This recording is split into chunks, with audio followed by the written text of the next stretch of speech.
In this video, we'll be taking a look at the various client-side configuration options in MTE Relay Client. So here we're looking at the source code for the login form, and we're looking specifically at the MTE fetch function, which has the same signature as the native fetch function, but it does have an optional third argument of configuration options. The first option is the encode type, and this can be either MTE or MKE. The default, if this is omitted, is MKE, which is a smaller, faster encryption type.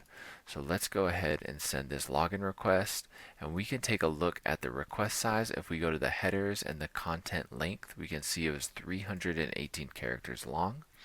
That's pretty good. If we change this to MTE, we'll be using proprietary MTE encoding technology.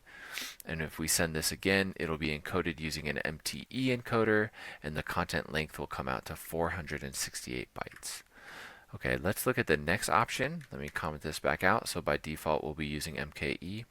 The next option we can include is to encode the URL true or false. So by default this is set to true, but if we set it to false and then send the login request, we can see here that the URL is no longer encoded.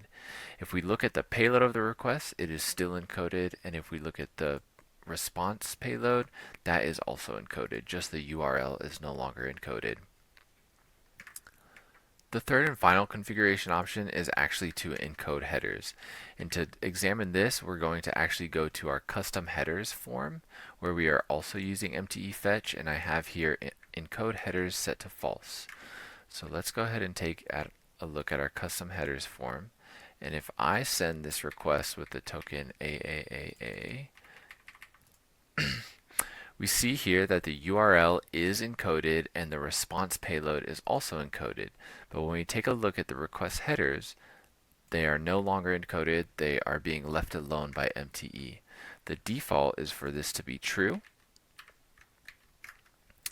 in which case if I change this to all capital A's, then this will still be reflected by the server, but if I look at the request headers, we will no longer see this because it is being encoded and attached as an encoded header.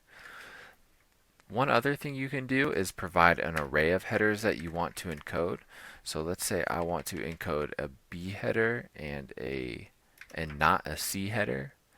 So let's go ahead and say we have a B header, where the value is B's, and then so what we're going to do is let's actually set this to false so we can see both of these headers, and we'll come in here and send this request.